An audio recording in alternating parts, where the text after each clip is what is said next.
رأيي في جابر بيه ومؤمن بيه مع إجابتي كده كده. هقول رأيي في كلمتين، يا رب يعجبكم. ولو عجبكم بقى لايك بعد إذنكم وشير الفيديو عشان يوصل لكم كل جديد. جابر بيه ومؤمن بيه دول أطفال محتاجين رعاية. اللي بيحصل اليومين دول ترند ملوش أي لازمة.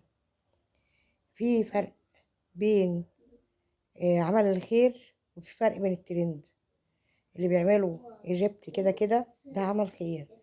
عمل خير ان هو بص الاطفال زي كده ورعاهم وحب يفرحهم، مش فرحة كبيرة جدا. لكن اللي بيحصل مع الناس التانية التصوير والكلام ده كله، سيبوا العيال في حالها. سيبوا العيال تفرح مع الراجل المحترم ده. سيبوا العيال تفرح فرحة الأطفال، مش تفرحوهم باللقاءات والتلفزيون والأسئلة الكبيرة اللي هم مش قادرين عليها. دول أطفال عايزين فرحة، عايزين كلمة حلوة، عايزين اعتناء، عايزين تعديل سلوك، مش عايزين مجرد ترند. مش عايزين دوت يروح يصور معاهم ويسألوهم ده مين وده مين. الراجل بيعمل معاهم عمل خير كده كده، بيعمل ايا كان هو مين. سيبونا نفرح فرحتنا الكبيرة بيه. سيبونا نشوف النماذج الجميلة بتاعت زمان، النماذج اللي مش موجودة، النماذج النادرة اللي فرجتنا وفرحتنا بأيام زمان، اللي خلتنا نشوف أيام زمان وأيام الزمن الجميل والناس الحلوة اللي كانت بتعمل من غير ما تعرف نفسها هي مين. سيبوا الأطفال دول في حالها، ويا ريت ما تبقوش عاملينهم زي ما يكون هم بالنسبة لكم سبوبة ترند أو سبوبة شهرة.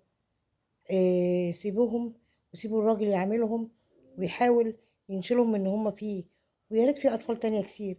خلي بالكم الأطفال دي لو ما طلعتش ترند، الأطفال دول لو ما كانوش طلعوا مع كده كده واتشهروا، ما كنتوش هتعبروهم.